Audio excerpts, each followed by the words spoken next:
Evidence की बात बोल रहा हूं, सबूत की बात बोल रहा हूं कि वो भूमि साकेत है जहां पर 16 साल तक बुद्ध ने वर्षावास किया, निवास किया। उस पर ब्राह्मण लोगों ने अयोध्या के नाम पर कब्जा किया। अयोध्या कहां है? जमीन पर नहीं है, किताब में है। बहुत खास बात बता रहा हूं। और ब्राह्मणों को, भारत के सारे देश के पंडित, अपने को विद्वान कहने वाले ब्राह्मणों को मैं चुनौती देता हूं कि जमीन पर अयोध्या दिखाओ। पहली बात तो ये है कि सम्राट अशोका के द्वारा जो 84,000 स्तूप और विहार बनाए गए थे, उस पर बुद्धदत्त मौर्य की हत्या करने के बाद ब्राह्मणों ने पुष्यमित्र शुंग के द्वारा सम्राट बुद्धदत्त मौर्य की हत्या करने के बाद ये जो 84,000 स्तूप और विहार अशोका ने बनवाए थे, उस पर ब्राह्मणों ने मंदिर बनाकर कब्जा किया। ये बातें मैं काल्पनिक नहीं कह रहा हूं। अभी अयोध्या में 22 जनवरी को जो राम मंदिर बनाया जा रहा है, तो बनाने के लिए खुदाई हुई, तो खुदाई में ब्राह्मण धर्म का कोई सबूत उपलब्ध नहीं हुआ। तो जमीन के खुदाई में बुद्ध के अवशेष मिले, बुद्ध की मूर्तियां मिली, मौर्य से संबंधित पुरातात्विक प्रमाण मिले, और वो अभी भी रिकॉर्ड में है।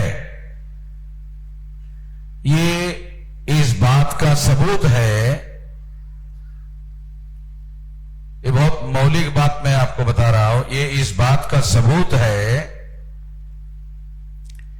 कि पहले ब्राह्मणों ने विहारों पर मंदिर बनाकर कब्जा किया।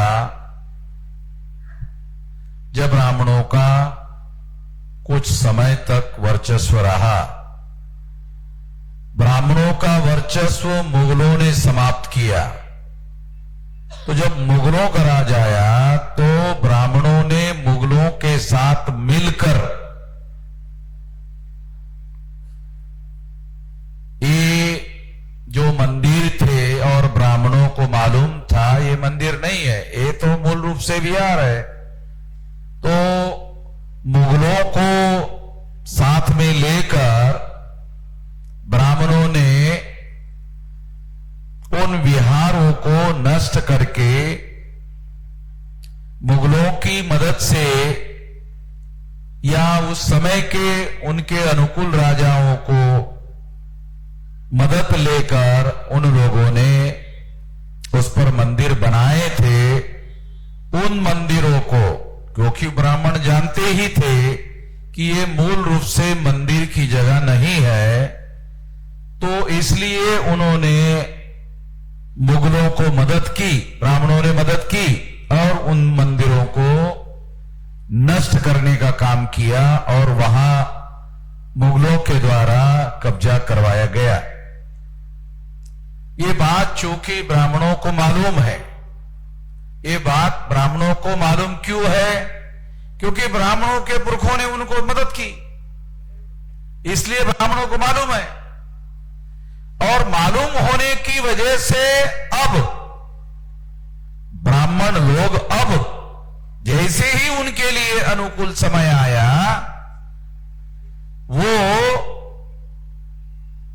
अनुकूल समय का फायदा लेकर उन मस्जिदों की खुदाई करने की बात कर रहे हैं। और खुदाई करने की बात कर रहे हैं, जब खुदाई होती है तो ब्राह्मणों को कुछ नहीं मिलता। वहां क्योंकि मौलिक रूप से वहां विहार थे, बुद्ध के विहार थे, तो वो अवशेष वहां मिलते हैं। मगर कानून और संविधान के अनुसार जिनके अवशेष मिलते हैं उनको दिया जाना चाहिए। ये जो अभी जिसे वो अयोध्या कहते हैं, ये ब्राह्मण लोग जिस भूमि को अभी अयोध्या कहते हैं, वो हिस्टोरिकली उस भूमि का नाम साकेत है।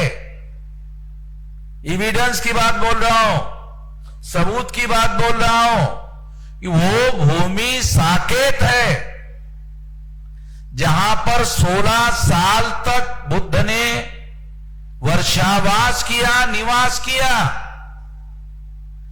उस पर ब्राह्मण लोगों ने अयोध्या के नाम पर कब्जा किया। अयोध्या कहां है? जमीन पर नहीं है, किताब में है। बहुत खास बात बता रहा हूं। और ब्राह्मणों को, भारत के सारे देश के पंडित, अपने को विद्वान कहने वाले ब्राह्मणों को मैं चुनौती देता हूं कि जमीन पर अयोध्या दिखाओ। वो तो रामायण में अयोध्या है,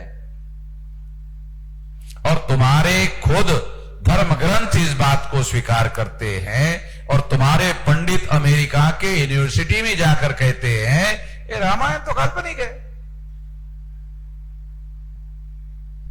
रामायण तो काल्पनिक है। वो अमेरिका के यूनिवर्सिटी में जाते हैं और वहां कहते हैं तो काल्पनिक है। तो ये बात मैं आप लोगों को खास तौर पर कह रहा हूं, और इसके सारे सबूत है। इस बात को ये लोग मान नहीं रहे हैं। मान नहीं रहे हैं तो क्यों नहीं मान रहे? सबूत है, लॉजिक है, तथ्य है, ऐतिहासिक सबूत है, पुरातात्विक सबूत है। पुरातात्विक सबूत को सुप्रीम कोर्ट की भाषा में निर्विवाद सबूत माना गया है। किसी प्रकार का कोई विवाद नहीं है, उसको निर्विवाद सबूत मानते हैं। इसके बावजूद भी ब्राह्मण नहीं मान रहे हैं। जब ब्राह्मण नहीं मान रहे हैं तो क्यों नहीं मान रहे हैं? हमारे संगठित शक्ति का अभाव है, मूल निवासियों के संगठित शक्ति का अभाव है, और संगठित शक्ति का निर्माण करने के बाद इनके पिछवाड़े पे लात मारेंगे। ये आरएसएस की स्थापना और हेडक्वार्टर नागपुर में है, और नागपुर में बोल रहा हूं। इनके पिछवाड़े पे लात मारेंगे, 10 लात मारेंगे, एक बोलेंगे अभी एक हो गया है।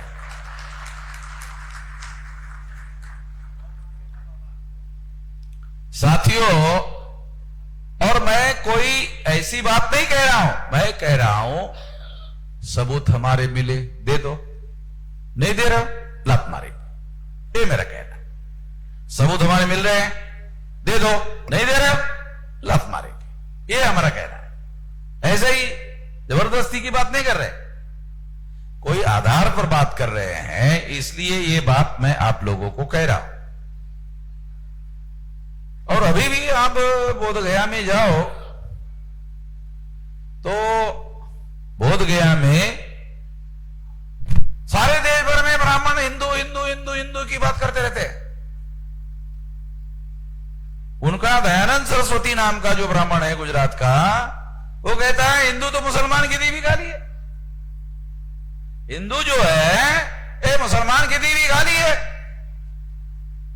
फिर मैंने ब्राह्मणों को याद दिला, अरे तुम्हारा ब्राह्मण कह रहा है हिंदू मुसलमान की देवी गाली है। हिंदू जो शब्द है ये मुसलमानों के आगमन के पहले भारत के वेद, श्रुति, स्मृति, पुराण, रामायण, महाभारत, गीता में कहा है रे? कहां है? अरे दिखा रे। एक भी नहीं दिखा रहा है ही नहीं, तो कहां से दिखाएगा? है ही नहीं। तो इसलिए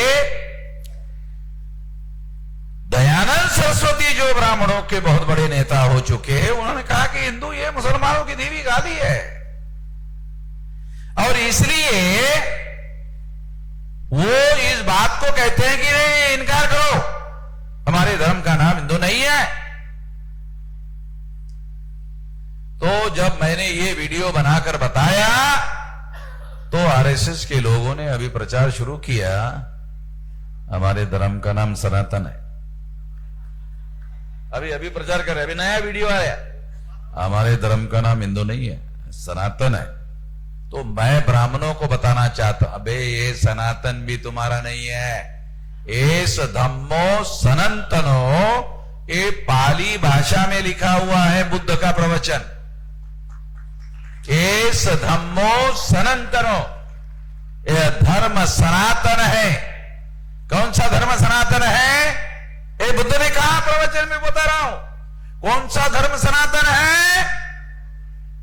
वैर से वैर समाप्त नहीं होता है, अवैर से वैर समाप्त होता है, यह सनातन धर्म है।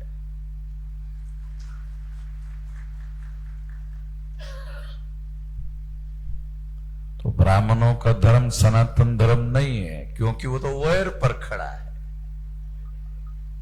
बुद्ध तो अवैर करने वाले को सनातन कह रहे। बुद्ध जो कह रहे हैं वो अवैर से वैर समाप्त होता है, तो अवैर को कह रहे हैं। मगर ब्राह्मणों का वर्ण धर्म, ब्राह्मणों का जाति धर्म, ब्राह्मणों का अस्पृश्यता मानने वाला धर्म, ब्राह्मणों का समस्त महिलाओं को शूद्र घोषित करने वाला धर्म, ये धर्म वैर पर खड़ा है। तो जो धर्म वैर पर खड़ा है वो धर्म सनातन नहीं हो सकता।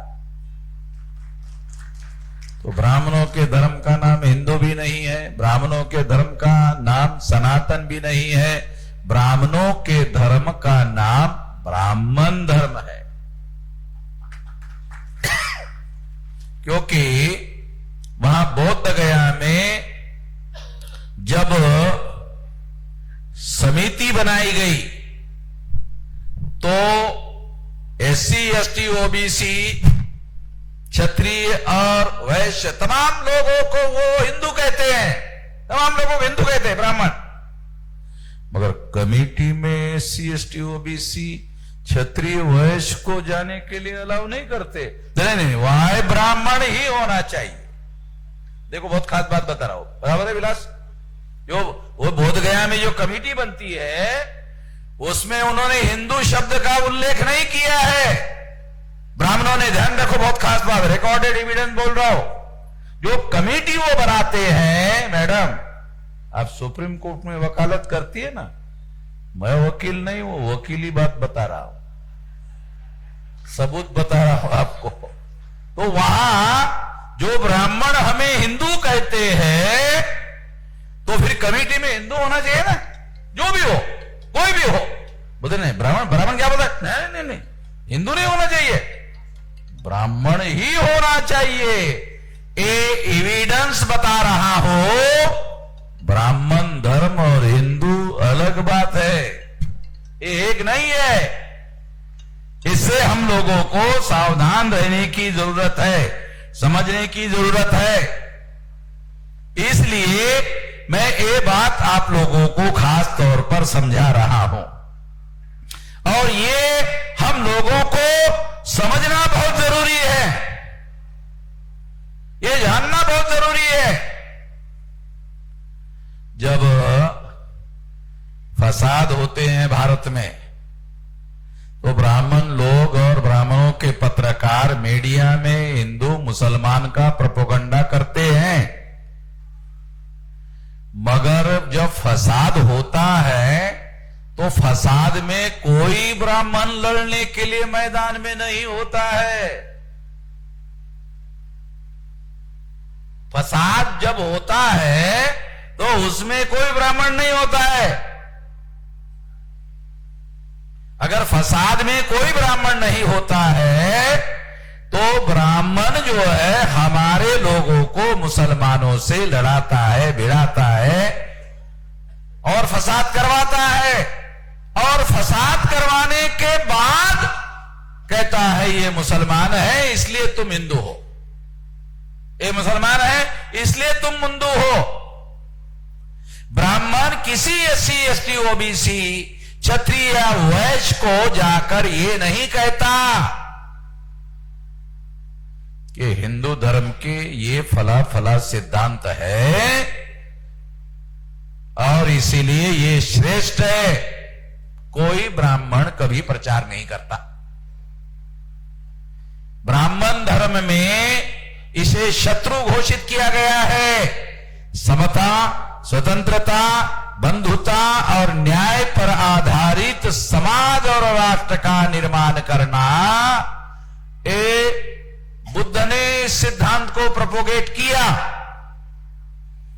इसको ब्राह्मण शत्रुत्व कहते हैं, इसके साथ शत्रुत्व करते हैं। तो ब्राह्मण तो कभी भी राष्ट्र निर्माण का काम करने के लिए काम नहीं कर रहे। कोई भी ब्राह्मण राष्ट्र निर्माण करने का कभी कोई काम ही नहीं कर रहे।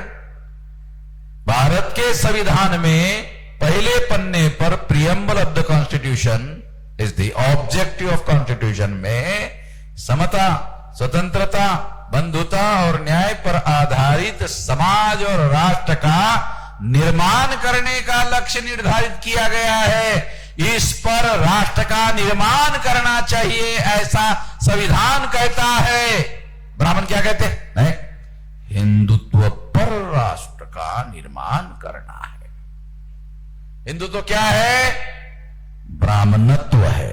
ब्राह्मणत्व क्या है? वर्ण व्यवस्था, ऊंच नीच, जाति व्यवस्था, अस्पृश्यता, महिलाओं को दास बनाने वाली व्यवस्था, शूद्रत्व थोपने वाली पिछड़े वर्ग OBC पर व्यवस्था, और जो क्षत्रिय लोग हैं उन लोगों को भी क्षत्रिय ना मानने वाली व्यवस्था। केवल लिखते रहते हैं मगर मानते नहीं। और अभी विलास खरात ने आपको पता है कि वो क्षत्रिय को क्या कहते हैं।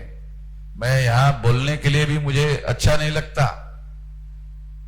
जिस तरह का ब्राह्मणों के पुराणों में उल्लेख है वो यहां पर बोलने के लिए भी अच्छा नहीं लगता है। इतनी गाली जो है क्षत्रियों के विरोध में दी हुई है, लिखित दस्तावेज, उसे ब्राह्मण धर्म ग्रंथ घोषित करते हैं जिसे क्षत्रियों को गाली दी हुई है। और सबसे ज्यादा घटिया किस्म की गाली दी हुई है। इससे बड़ी कोई गाली नहीं हो सकती। तो इसलिए मैं ये मानता हूं कि इसके आधार पर राष्ट्र निर्माण संभव नहीं है। हिंदुत्व नहीं है, हिंदुत्व ब्राह्मणत्व है। और ब्राह्मणत्व क्या है? तो ये ऊंच नीच का राष्ट्रीय स्तर का कारखाना है, अखंड कारखाना। तो डेली RSS के लोग इसी के प्रचार प्रसार में लगे रहते हैं। ये इंडिविजुअल ब्राह्मण यही काम करते हैं, संगठित रूप से भी वही काम करते हैं। तो ये राष्ट्र निर्माण के विरोध में काम करते हैं। तो इससे हम लोगों को सावधान रहना बहुत ज्यादा जरूरी है। और सावधान रहने के लिए हम लोगों को काम करना बहुत ज्यादा आवश्यक है। केवल मंच पर बोलने से ये काम नहीं होगा। ये बात हमको ध्यान रखना है। हमें हमारे लोगों को सत्ता चाहिए, मगर केवल सत्ता नहीं चाहिए, सत्ता साधन के रूप में चाहिए ताकि परिवर्तन किया जा सके। केवल सत्ता नहीं चाहिए, हमें सत्ता चाहिए। किस लिए? समता, स्वतंत्रता, बंधुता और न्याय पर आधारित समाज और राष्ट्र का निर्माण करने के लिए सत्ता चाहिए। तो ये बात साथियों हम लोगों को समझना बहुत ज्यादा जरूरी है, जानना बहुत ज्यादा जरूरी है। इसलिए ये बात आप लोगों को समझाने का प्रयास कर रहा हूं। तो इसलिए साथियों, मैं बहुत ज्यादा लंबी बात ना कहते हुए मैं अपनी बात यहीं पर विराम करता हूं। काफी समय हो गया है, इसलिए अपनी बात यहीं पर समाप्त करता हूं। धन्यवाद। धन्यवाद, धन्यवाद मान्यवर मेश्राम साहब। इस सत्र की समाप्ति की घोषणा हो चुकी है। आप सभी साथियों को अनुरोध है, ये सत्र जो है ठीक 3:30 बजे, जो आखिरी सत्र है इस अधिवेशन का, जो कि महत्वपूर्ण है, इस आखिरी सत्र के लिए आप सभी लोग खाना खाकर जल्दी